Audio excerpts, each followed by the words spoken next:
මේ මිනිස් ලොව ජීවත් වන උදවිය දානයෙන් සීලයෙන් ශ්‍රද්ධා ගුණයෙන් ධර්ම විනයෙන් පිරිපුන් සිත් හදාගත්තට පස්සේ මරණාසන්න සමයේදී කළ පින් සිහි වෙලා මරණින් මතු උපදිනවා දෙව්ලොව.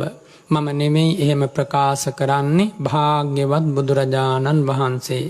මිනිස් ලෝකෙට ළඟම තියෙන දිව්‍ය ලෝකෙ යොදුන් 42000ක් උඩින් පිහිටා පවතිනවා. ඒ දිව්‍ය ලෝකේ නම තමයි චාතුම් මහරජික දිව්‍ය ලෝකය. චාතුම් මහරජික දෙව්ලොව උපන්නොත් පින්වතුනි කෙනෙකුට මිනිස් වර්ෂ වලින් අවුරුදු 90 ලක්ෂයක් කිසි දුකක් නැති පූර්ණ සැපතක් අනුභව කරන්ට ලැබෙනවා කියලා භාග්‍යවතුන් වහන්සේ වදාලා. ඉන් ඔබ තියෙන චාතුම් මහරජිකයන් ඉහළ තියෙන තාවතිංස දෙව්ලොවත් කෙනෙකුට පින් පුරාගෙන උපදින්න පුළුවන්. මේ අද වගේ දවසක බොහොම ශ්‍රද්ධාවෙන් පූර්ණ උපෝසතයක් සමාදන් වෙච්ච කෙනෙකුට දෙව්ලොව යන්නේක දුර නැහැ. වැඩි ඈතක නෙමෙයි. මේ පින්වත් පිරිස හිමිදිරි පාන්දර මේ සමාදන් වූ උත්තම සීලය ගරුතැන පිහිටුවා අද හවස් වෙනකන්වත් ආරක්ෂා කරගත්තොත් ඒ පිනම ඇති ඔය කියපු දිව්‍ය ලෝකයක කෝටි ගණන් අවුරුදු බොහෝම සුවයෙන් කල් ගෙවන්න. මේ සැප සොයන මිනිසාට සැබෑ සැපත ලැබෙන හැටි බුදුරජාණන් වහන්සේ දේශනා කළා. ඉතින් කෙනෙක් ඒ චාතුම් මහරජිකයන් ඉහළ තියෙන තාවතිංසෙ ඉපදුනොත් මිනිස් වර්ෂ වලින් අවුරුදු 3 කෝටි 60 ලක්ෂයක් පුරාවටම කිසි දුකක් නැතුව පූර්ණ සැපයක් ලබන්න පුළුවන්. ඊළඟ දිව්‍ය ලෝක යාමය එහි ඉපදුනොතින් අවුරුදු 14 කෝටි 40 ලක්ෂයක් මිනිස් වර්ෂ වලින් බලන්න මොන පුදුම කාලයක්ද කියලා. මේ සීලයට මේ ගුණයට මේ ශාසනයට මේ පිනට මේ ධර්ම ශ්‍රවණයට ලැබෙන ආනිසංසෙව්වා.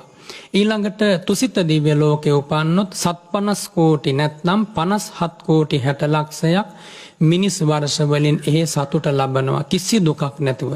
පින්වතුනි බලන්න මේ පිනක මහිමය. සැපත සොයන නුඹ සැබෑ සැපතක් ලබන්නට කැමති නම් මේ පින පූර්ණය කර ගන්න ඕන. ඊළඟ දිව්‍ය ලෝකේ නිම්මාන රතිය උපන්නොත් අවුරුදු 230 කෝටි 40 ලක්ෂයක් මිනිස් වර්ෂ වලින් එක දිගටම දුකක් නැති සැපතක් ලබන්න පුළුවන්.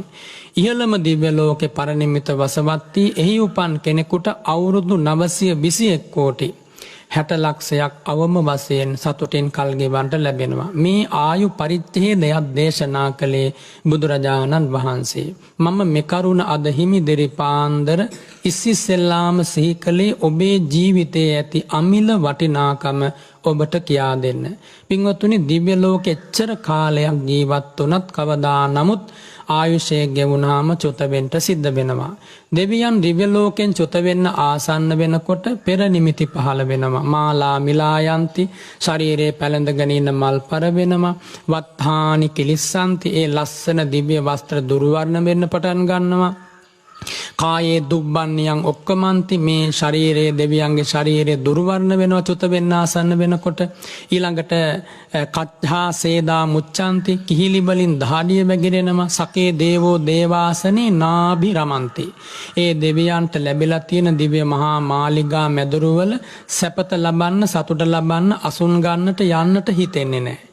මිනිස් ලෝකෙන් දින 7ක වගේ කාලයක් තිබියදී මේ පෙර නිමිති පහළ වෙනකොට දෙවියන් දන්නවා දැන් චුත වෙන්න කාලේ හරි. එච්චර කාලයක් සැපත ලැබපු දෙවියන්ට ඒ දිව්‍ය ලෝකෙන් සමුගන්න වෙනවා කියනකොට පුදුම වේදනාවක් ඇති වෙනවා.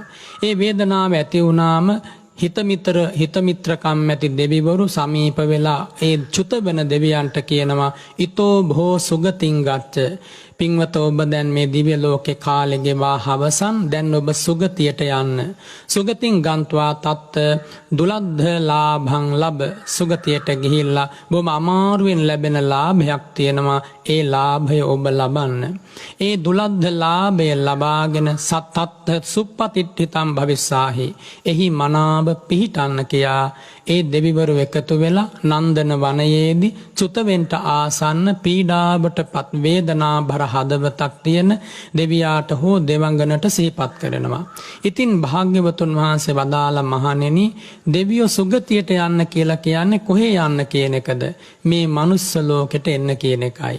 මනුස්ස ලෝකෙට ඇවිල්ලා මනාම ලාභය උතුම්ම ලාභය ලබන්න කිව්වේ කුමකටද? ශ්‍රද්ධාවේ පිහිටන්න, තිසරණයේ පිහිටන්න කියන එකයි. ඒ තිසරණයේ පිහිටා එහි ස්ථීර වෙන්න කිව්වේ කුමක්ද? අවම වශයෙන් සෝතාපන්න වෙන්නවත් මේ උතුම් ශාසන දායාදී පිළිවෙත් පුරන්න කියන එකයි. ඒ දෙවිවරු චුතබන දෙවියාට කරුණු කියා දුන්නේ, සමාදන් කෙරෙව්වේ. ඉතින් පින්වතුනි, එහෙම චුතවන දෙවියෙක් ඊළඟට බලනවා තිසරණේ පිහිටන්න පුළුවන් තැන කොහෙද? ධර්මය අහන්න පුළුවන් භූමිය මොකක්ද? තිසරණේ පිහිටා ධර්මයේ අසමින් දස පුණ්‍ය ක්‍රියා පාරමී ධර්ම බෝධි පාක්ෂික ගුණ වඩා ගත හැක්කේ කිනම් තැනක ජන්මලාභේ ලැබුවොත්ද කියා විමසා බලනවා.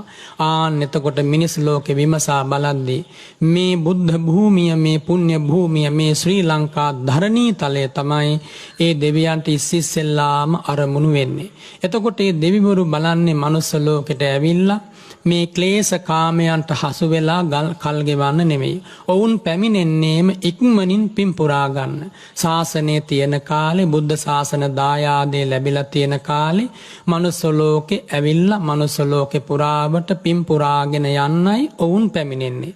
එතකොට එහෙම පැමිණෙන අය මේ ලෝකෙට, මේ මිනිස් ලෝකෙට අද එනවනම්, මේ කාලේ එනවනම් කොහෙටද ඉස්සෙල්ලාම එන්නේ? මෙන්න මේ පුංචි රටට, මේ අපේ අම්මාවරුන් අතරට, අපේ තාත්තවරුන් අතරට තමයි ඒ පිරිස එන්නේ. සමහර කෙනෙක් දුප්පත් වෙලා ඉපදුනත්, පෝසත් වෙලා ඉපදුනත් කර්මානුරූපීව තිසරණය, බුද්ධං සරණං ගච්ඡාමි කියලා කියන්න පුළුවන් තැනකටයි ඒ අය එන්නේ. එතකොට මේ හැම කෙනෙක්ම මේ බණපදයේ ඇහෙන මානේ ඉන්න පින්වතුනි, එසේ ආපු අය විය නොහැකිද? හොඳට හිතන්න ඕනි තැනක් මම මේ කිව්වේ. ඒ නිසා ඔබේ ජීවිතයට හිමි වටිනාකම අප්‍රමාණයි. ආවට ගියාට ආපු කෙනෙක් නෙමෙයි ඔබ. බුදු සරණ පතා පාරමී පුරාගෙන ආපු කෙනෙක්. දැන් මේ භව කඩතුරාවෙන් වැසී ගිය නිසා, ඒ භව සන්ධියෙන් වැසුන නිසා එහෙම ආවයි කියලා නොවැටහෙනවා වෙන්න පුළුවනි. එනමුදු මේ කියන බුද්ධ වචනය අනුසාරයෙන් ඔබ පැමිණි ගමනේ අරුත වටහා ගන්න. අද වගේ පින්බර ඇසලපුන් පොහෝ දවසක ඒ භාග්‍ය ඔබට හිමි වෙනවා. එනිසා මේ පුංචි දූල පුතාලගේ ඉඳන් හැම කෙනෙකුගේම ඇති වාසනාව, හදසන්තාන ඇතුලේ නිදන්ම ඇති පුණ්‍ය පාරමී ශක්තිය මෙපමණයි කියා කියන්ට බෑ. අපේ මිනිසුන්ට මේ ධිරිය, මේ ජවය, මේ ශක්තිය හොඳටම ඇති. ආපු ගමන අරුත්බර කරගෙන යන ගමනත් දුකක් පීඩාවක් නැතුව හසරැල් මතින් සමුගෙන යන්නට. පින්වතුනි, දැන් අපි මනුස්ස ලෝකෙට ඇවිල්ලා බොහෝ කල දුර්ලභ වරම වාසනාව අපි ලැබුවා.